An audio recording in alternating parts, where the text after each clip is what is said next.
都知道嘛，队中也有像孙兴民啊、李刚仁这样的，欧洲踢球的大腕啊，在面对他们的时候，我们要用一种什么样的心态去面对？平常心态，他也是人，对吧？他可能也会有失误，我们只要抓住他们这种失误，就一些低级的失误，我们也有机会。就是不知道说什么就懵的。你说能赢韩国吗？我10号到韩国也是带着。其实你可以允许他输，但是其实今天挺多机会都挺可惜的。就是未来几年我们也，算我不说。 눈을 감아봐라. 지금 보고 있는 것이 중국 축구의 미래다. 중국 축구의 아문이 그리워졌습니다. 북중미 월드컵 진출을 노렸던 중국 대표팀이 아시아 지역 2차 예선 태국전에서 1대1 무승부에 그쳤는데요. 심지어 다음 경기는 10일 한국과의 원정 경기로 어려운 경기가 예상되어 3차 예선 진출의 적신호가 켜진 것입니다. 지난 6일 중국 대표팀은 태국을 상대로 전반 20분 태국의 수파촉 사라차트에게 선제골을 허용하면서 1대0으로 끌려갔는데요. 후반 6분 중국은 페널티킥으로 동점 기회를 잡았으나 브라질 귀화 선수 페르난도가 실축을 하였고 후반 34분 프리킥에서 이어진 장윤잉의 우겨넣기 동점골이 들어가 무승부로 경기를 마무리했습니다. 중국은 이번 경기로 승점 1점을 더해 승점 8점으로 한국에 이어 조 2위를 유지했는데요. 2차 예선에선 각 조 상위 2위가 3차 예선에 진출하는데 현재 최종전만 남겨두고 있는 상황에서 3위 태국은 조 최약체 싱가포르와 붙고 2위 중국은 어나더 레벨 한국과 경기를 치르게 됩니다. 만약 중국이 한국에 지고 태국이 싱가포르에 이기면 승점은 같아져 골득실을 따지게 되는데요. 현재 중국은 플러스 1, 태국은 마이너스 2로 중국이 한국에 큰 점수로 패배하거나 태국이 싱가포르를 대파하면 골득실에서 밀려 중국이 떨어지게 되는 기분 좋은 시나리오도 볼 수 있게 됩니다. 중국의 월드컵 본선 진출은 2002년 한해 월드컵 이후 없지만 3차 예선까지는 꾸준히 진출했었는데요. 특히 북중미 월드컵에선 본선 참가국이 48개로 확대되면서 아시아 축구연맹 산하 국가가 배정된 본선 진출 티켓도 4.5장에서 8.5장으로 무려 4장이 늘었기 때문에 이번엔 중국이 본선 진출을 꿈꿀 수 있게 됐다는 장밋빛 전망이 나오기도 했습니다. 그러나 역시 중국은 중국이었던 것이죠. 이날 중국 태국전은 2003년 이후 중국 축구 A매치 역사상 가장 많은 관중 46,979명이 몰렸습니다. 그러나 페널티킥 실축, 수많은 골기의 무산 등 졸전을 펼치자 기대가 컸던 만큼 중국 팬들의 분노도 컸죠. 이제 중국팀이 바라는 것은 한국전에서 최소 무승부를 거두는 것인데요. 중국 언론들은 이미 조 1위를 확정지은 한국이 주전 선수들을 대거 교체하면서 힘을 뺄 것이라는 기대 섞인 분석을 내놓고 있는데 그저 기대일 뿐입니다. 한국팀은 이미 중국전에서 최선을 다할 것이라고 공공연히 밝혔는데요. 3차 예선 톱시드를 얻어 일본과 이란과의 맞대결을 피하려면 중국전 승리가 필요하기 때문입니다. 피파 랭킹 23위인 한국은 아시아 4위인 호주에 불과 0.06점 앞서 있어 마지막 경기 승리로 톱시드 3위를 유지해야 하죠. 한편 태국과 맞붙은 중국은 선수 경기력도 사류, 관중들의 매너도 사류였는데요. 태국의 선제골이 나온 뒤 원정석에 앉은 태국 팬들이 환호하자 옆 홈 좌석에 앉아있던 중국 관중들은 사와디캅, 차오니마와 같은 욕설과 비아냥으로 태국 팬들을 자극했습니다. 결국 흥분한 태국 팬들이 중국 관중석을 향해 항의하자 중국 관중들은 물병을 집어던지거나 쓰레기를 던지며 아수라장이 되어버렸죠. 결국 경찰들이 개입한 이후에나 사태는 진정되었습니다. 경기 후 중국 네티즌들은 다음과 같은 반응을 보였는데요. 한국 홈에서 득점할 수 있는 유일한 방법은 경기 시작 전 주심이 한국 선수 2명을 퇴장시키는 것뿐이다. 중국 축구 국가대표팀에게 더 이상 기회는 없다. 과연 한국과 무승부가 가능할까요? 2034년 월드컵에는 희망이 있습니다. 지금은 기대하지 마세요. 축구는 중국인에게 너무 어렵다. 아니 중국인에게 어렵지 않은 건 무엇입니까? 우리가 손준호를 일찍 놔줬으니 이때 얻은 포인트로 교환해서 써보자 라고 했습니다. 한편 최근 중국 CCTV 스포츠 채널에서는 한국과 싱가포르전 그리고 태국과 중국전을 취재했던 다큐멘터리를 공개했는데요. 한국 대표팀이 보여준 아시아 최고 위상과 중국 대표팀의 졸전을 대비해서 보여주면서 중국 대표팀이 현실적으로 한국을 이길 가능성은 없다는 결론을 내리기도 했습니다. 那么在刚刚结束的世界杯预选赛这一阶段关键的和泰国队的主场比赛当中呢，中国队没有能够获胜，失去了提前晋级下一阶段的机会，但是并不代表失去晋级的机会的主动权。可是这个主动权呢，压力也很大。最后一轮的这个比赛，中国队必须得保证至少是一场平局。今天的互动话题就是您如何来评价中国队主场和和泰国队这一场1-1的这个平局？那么眼下呢，中国队呢已经是去到了韩国，准备这一阶段的最后一场和韩国队的这个比赛了。这里是中国队抵达韩国后进行第一堂训练课的训练场地——高阳体育场的副场。星期六的傍晚，这里的天气条件、场馆条件以及草皮条件都非常的良好。那就是在伊万科维奇上任之后的3场比赛，一共拿到5分。面对韩国队必须打平才可以出线的情况下，所有的队员上下一心，是否有放手一搏的勇气和信心 ？Hello， 都知道嘛，队中也有像孙兴民啊、李刚仁这样的，欧洲踢球的大腕啊，在面对他们的时候，我们要用一种什么样的心态去面对？平常心态，他也是人，对吧？他可能也会有失误，我们只要抓住他们这种失误，就一些低级的失误，我们也有机会。现在球迷都是很客观，其实对中国队没有说期待太高，不是说要进美加墨，但是要给我们一个交代，至少要进18强赛啊。应该是80几分钟我们领先的时候让他上来，现在这个时候上场我很意外，而且刚刚踢的也不尽人意。中国队的威胁都来自于阿兰和韦世豪的个人能力，而泰国队的威胁则来自于整体清晰的快速反击的战术思路和队员特点淋漓尽致的发挥。对手连续的横梁和门柱让大家都在感叹沈阳福地的幸运。我们现在就是断档严重，我们能想到的92年的只有吴磊，我们能想到95年的只有韦世豪，97年、98年只有姜宇宁，没人断档。人家首发球员80万以上的有4个人，我们80万欧元身价的只有韦世豪1个人，我们跟他就是5-5开。其实比赛什么结果都是正常的，足球比赛，更何况是5-5开的比赛，本来就是正常的，0-1落后也是正常的。这个点球不进，真的感到很遗憾。作为现在的不光我这个球迷，全国的球迷和全国在看电视的球迷理解不了。其实这是一个很好的转折点，可惜这球没罚中，那这也是足球的一部分，所以我们也只能接受吧。9分钟的补时并没有等来绝杀，没有等来可以提前进入18强的欢庆，让珍惜每一场国足世预赛的老将王大雷眼眶湿润，让现场很多球迷等不及谢场便草草离去。国足将再次面对打平就能出线的残酷，只不过这是不断被拉低的下限。就是不知道说什么就懵的。你说能赢韩国吗？我10号到韩国也是带着。其实你可以允许他输，但是其实今天挺多机会都挺可惜的。就是未来几年我们也，算了，我不说了。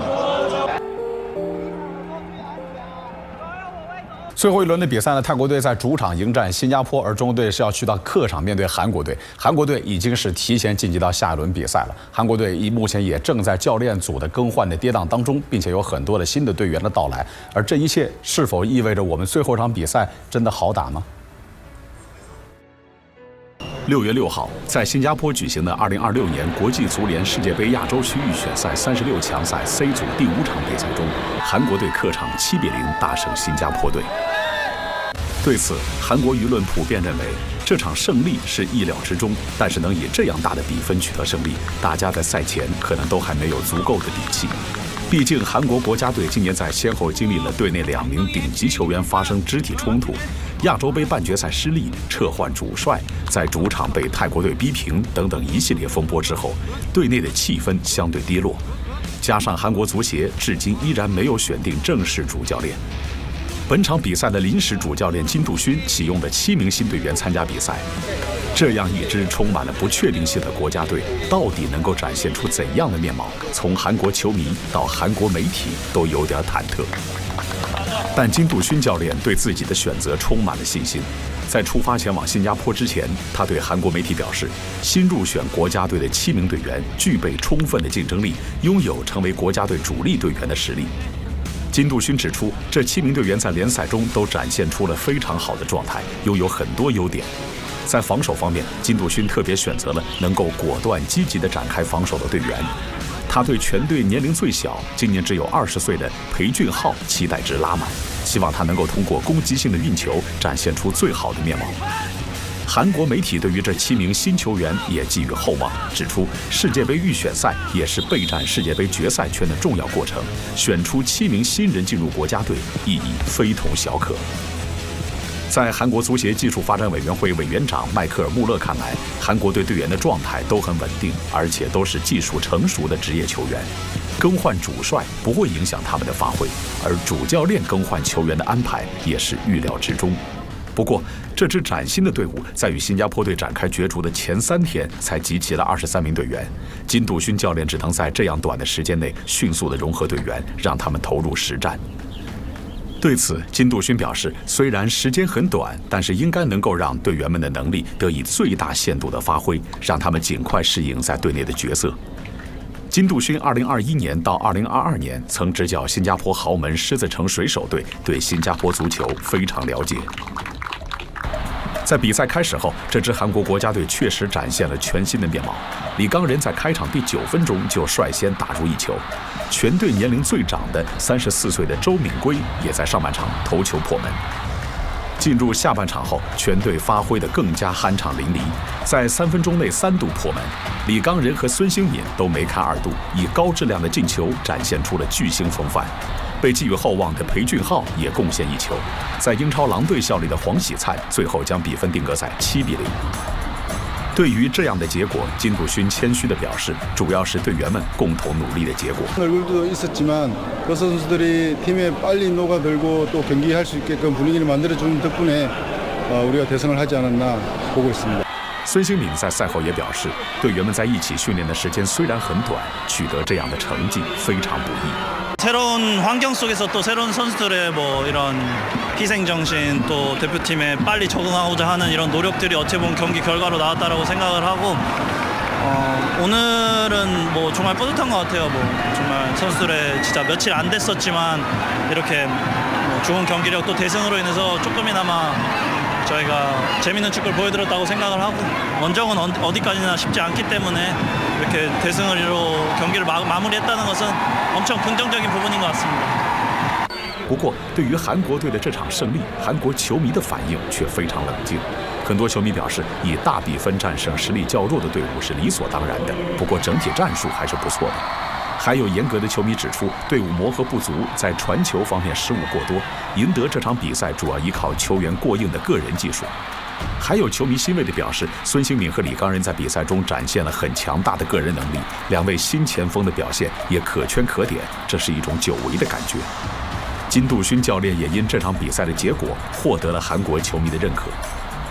韩国媒体在为自己的球队喝彩的同时，也在为下一场对中国队的比赛出谋划策。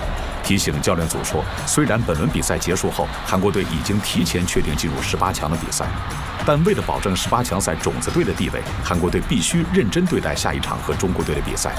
因为韩国队目前虽然在亚洲球队当中排名第3，但和位居第4名的澳大利亚队的差距仅有0.06分。